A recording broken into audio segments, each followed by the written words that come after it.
24 घंटे में उड़ीसा के ऊपर ड्राई वेदर प्रिवेल हुआ है।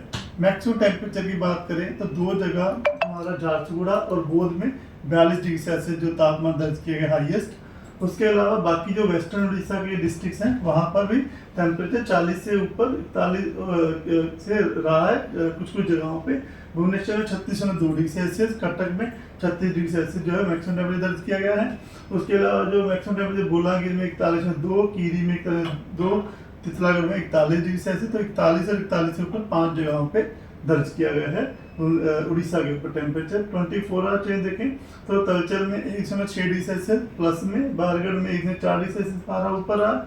वहीं मलकानगिरी में पारा 104 डिग्री से नीचे गिरा है। पारादीप में भी 102 डिग्री सेल्सियस नीचे रहा है। भुवनेश्वर में -0.9 डिग्री सेल्सियस और कटक में -1.2 डिग्री सेल्सियस का चेंज देखा गया है। अब बात करें सामान्य से तापमान कितना ऊपर या नीचे है, तो जो झारसुगुड़ा में 309 डिग्री सेल्सियस का डिपार्चर है, संबलपुर में 302 डिग्री सेल्सियस का डिपार्चर दर्ज किया है।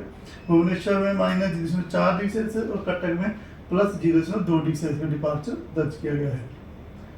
अब बात करते हैं फोरकास्ट की, तो रेनफॉल फोरकास्ट में क्योंकि जो साउथ छत्तीसगढ़ के ऊपर की ट्रफ है वो जो है उड़ीसा के ऊपर उसका प्रभाव जो है पड़ सकता है, जिसमें कि जो हमारा नुआपड़ा, बोलांगीर, बौद्ध, कंधमाल, कालाहांडी, नवरंगपुर, रायगढ़, गजपति, मलकानगिरी, कोरापुट इन डिस्ट्रिक्ट में आइसोलेटेड प्लेसेस में थंडरस्टॉर्म विद लाइटनिंग और gusty service wind speed 30 to 40 km रह सकते हैं। इसकी वजह से येलो वार्निंग दी गई है।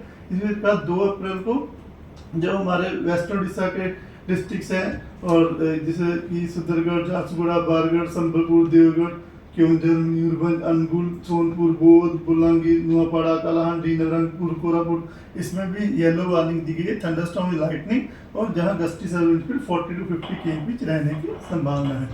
जब डे 3 की बात करें तो डे 3 में ऑरेंज वार्निंग दी गई है, जहां पर आइसोलेटेड प्लेस है हेलस्टॉर्म और gusty service speed 50 to 60 km हो सकती है और थंडरस्टॉर्म विद लाइटनिंग होने की संभावना है, जिसमें कि सुंदरगढ़, झारसुगुड़ा, संबलपुर, बौद्ध, कंधमाल, कालाहांडी, रायगढ़, कोरापुट, नवरंगपुर ये सब डिस्ट्रिक्ट शामिल है ऑरेंज कलर में। और बाकी जहाँ पे थंडरस्टॉर्म विद लाइटनिंग और गस्टी सर्विस 40 to 50 km रह सकती है उससे येलो वार्निंग दी गई है बारगढ़, सोनपुर, बोलांगीर, नुआपड़ा, मलकानगिरी डिस्ट्रिक्ट को। डे 4 में जो है प्रभाव थोड़ा बढ़ेगा, कोस्ट उड़ीसा के ऊपर प्रभाव भी रहने की संभावना है, जिसमें कि देखें तो कोस्ट उड़ीसा और साथ में सटे मयूरभंज, केवंझर इन सब डिस्ट्रिक्ट रायगढ़, कोरल, मलकानगिरी में डिस्ट्रीब्यूशन है रेनफॉल का लाइट टू मॉडरेट रह सकता है और स्कैटर डिस्ट्रीब्यूशन रह सकता है। और ढेंकनाल, अनुगुल, बौद्ध, कंधमाल इन डिस्ट्रिक्ट में जो है आइसोलेटेड डिस्ट्रिक्ट रहने की संभावना है। ऑरेंज कलर के वार्निंग की बात करें तो मयूरभंज, बालासोर, भद्रक, केवंझर, अनुगुल, रायगढ़, कोरापुट, मलकानगिरी इन डिस्ट्रिक्ट में आइसोलेटेड प्लेस थंडरस्टॉर्म होने की संभावना है, लाइटनिंग, हेलस्टॉर्म भी होने की संभावना है और विंड स्पीड जो है 50 to 60 km रहने की संभावना है। और जो येलो कलर वाले डिस्ट्रिक्ट देख रहे हैं वहाँ पर gusty wind speed 40 to 50 km रहने की संभावना है। थंडरस्टॉर्म विद लाइटनिंग 1-2 स्थानों पे होने की संभावना है। 5 तारीख में वार्निंग नील है, बाकी 5, 6, 7 में यानी 7 अप्रैल तक जो है रायगढ़, गजपति, कोरापुट, मलकानगिरी इन सब डिस्ट्रिक्ट में 5, 6, 7 को जो है हल्की वर्षा होने की संभावना है 1-2 स्थानों पे। टेम्परेचर फोरकास्ट की बात करें तो मैक्सिमम टेम्परेचर में ज़्यादा बदलाव नहीं देखा जा सकेगा अगले 4-5 दिन तक। धन्यवाद।